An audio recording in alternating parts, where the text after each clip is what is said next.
ایک مرتبہ اللہ کے نبی صلی اللہ علیہ وسلم ایک مجلس میں تشریف فرما تھے۔ عمر بن خطاب رضی اللہ تعالیٰ عنہ اس حدیث کے راوی ہیں۔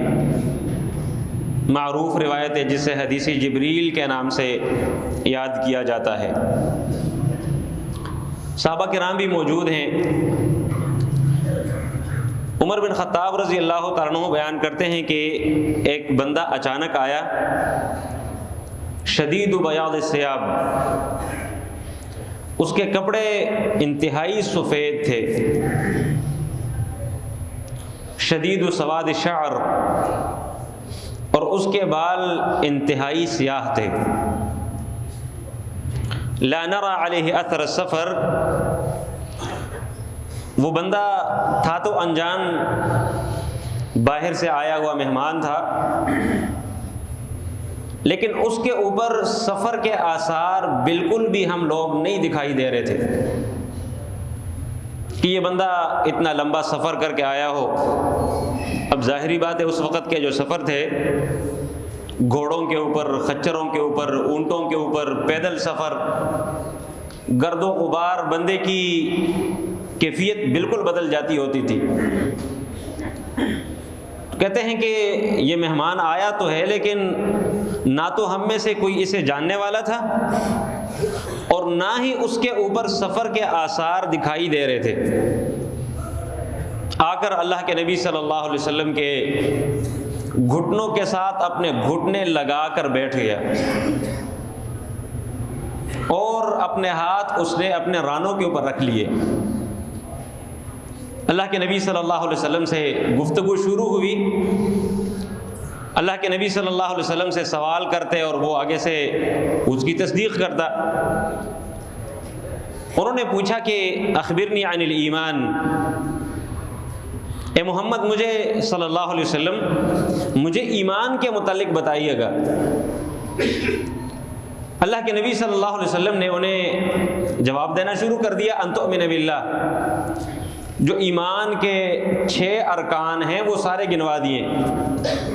اللہ پر ایمان ہے، کتب پر ایمان ہے، رسل پر ایمان ہے، تقدیر پر ایمان ہے، آخرت پر ایمان ہے، جو 6 ارکان ہیں ایمان کے وہ سارے گنوا دیے۔ اللہ کے نبی نے جب جواب پورا کر لیا تو آگے سے انہوں نے کہا کہ صدقتا، آپ نے مجھے بالکل صحیح جواب دیا ہے۔ عمر بن خطاب رضی اللہ تعالیٰ عنہ بیان کرتے ہیں، کہتے ہیں ہمیں بڑا تعجب ہوا، مزید ہمارے تعجب میں اضافہ ہوا، سوال بھی کر رہا اور ساتھ میں تصدیق بھی کر رہا ہے۔ ایک بندہ اسے کسی مسئلے کا پتہ نہ ہو، وہ یوں تصدیق تو نہیں کرتا، وہ تو سر ہلا کر چلا جاتا ہے کہ بھئی ٹھیک ہے آپ نے جیسے کہہ دیا یہ صحیح ہے، یا اس کی بات مان کے چلا جاتا ہے۔ لیکن یہ بندہ آگے سے تصدیق کرا کہ واقعتاً آپ کا جواب بالکل درست ہے۔ پھر انہوں نے پوچھا کہ اخبرنی عن الاسلام، مجھے اسلام کے متعلق بتائیے گا۔ اللہ کے نبی صلی اللہ علیہ وسلم نے اسلام کے متعلق انہیں بتا دیا، کلمہ ہے، نماز ہے، روزہ ہے، حج، زکوٰۃ ہے، جو 5 ارکان ہیں، 5 بنا جسے کہا جاتا ہے، 5 پلرز جنسے ہم کہہ سکتے ہیں، وہ انہوں نے بتا دیے۔ انہوں نے پھر سے کہا صدقتا، آپ نے مجھے صحیح جواب دیا ہے۔ انہوں نے تیسرا سوال پوچھا کہ اخبرنی عن الاحسان، مجھے احسان کے متعلق بتائیے گا کہ احسان کیا ہے۔ اللہ کے نبی صلی اللہ علیہ وسلم نے انہیں جواب دیا، ان تعبد اللہ کأنک تراہ فإن لم تکن تراہ فإنہ یراک۔ احسان سب سے اونچا درجہ کسی بھی کام کو بہترین انداز سے ادا کرنے کا ہوتا ہے۔ اللہ کے نبی صلی اللہ علیہ وسلم نے عبادت میں احسان کا بتایا کہ جب آپ اپنے رب کی عبادت کرنے لگو تو آپ کی کیفیت یہ ہونی چاہیے کأنک تراہ، گویا کہ آپ اپنے رب کو دیکھ رہے ہو، یہ تمہاری کیفیت ہونی چاہیے۔ یعنی خشوع اور خضوع کے ساتھ ہمہ تنگوش ہو کر مکمل توجہ کے ساتھ اپنے رب کی طرف متوجہ ہو کے اس کی عبادت کریں، یہ ہے احسان۔ فَإِن لَمْ تَكُنْ تَرَاهَا، اگر تمہاری یہ کیفیت نہیں بن پا رہی، آپ کوشش تو کر رہے ہیں کہ میں مکمل طور پہ متوجہ ہو کر ہمتن گوش ہو کر میں اپنے رب کی عبادت کروں. لیکن اگر آپ اپنی یہ پوزیشن اور کیفیت نہیں بنا پا رہے تو کم از کم اتنا ضرور ذہن نشین رکھیے گا عبادت کرتے ہوئے کہ میرا رب مجھے دیکھ رہا ہے.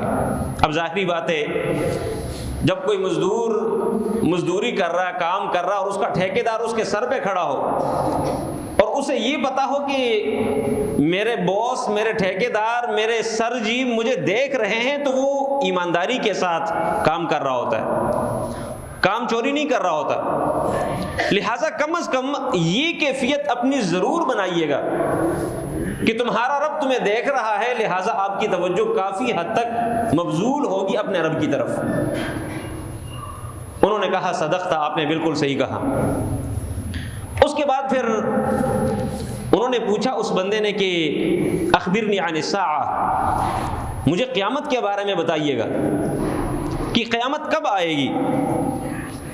اللہ کے نبی صلی اللہ علیہ وسلم نے آگے سے جواب دیا کہ مل مسئول عنہا بأعلم من السائل، جتنا علم سوال کیے جانے والے کو ہے اتنا ہی علم سوال کرنے والے کو ہے، بلکہ سوال کرنے والا یا سوال کیا جانے والا قیامت کے متعلق جتنا دونوں جانتے ہیں بس اتنا ہی ہے.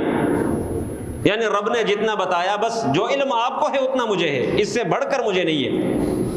البتہ انہوں نے پوچھا کہ اخبرنی عن علاماتها، چلو اگر ایگزیکٹ آپ مجھے نہیں بتا سکتے اور واقعتاً ایسے تھا تو مجھے قیامت کی نشانیوں کے متعلق بتائیے گا کہ وہاں سے بندہ اندازہ لگائے کہ جب یہ کام شروع ہو جائیں تو تب قیامت انتہائی قریب ہوگی. اللہ کے نبی صلی اللہ علیہ وسلم نے پھر انہیں 2-4 نشانیاں بیان فرما دی. اللہ کے نبی نے فرمایا کہ ان تلد الامۃ ربتها، ایک نشانی یہ ہے کہ ایک لونڈی اپنی مالکہ کو جنے گی.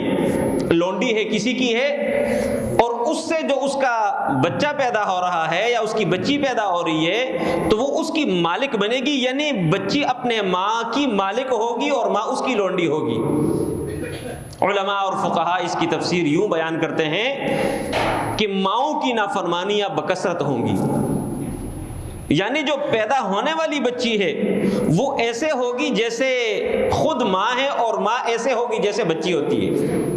نافرمانی بہت زیادہ، ماؤں کو ستانا، باپ کی بات نہ ماننا.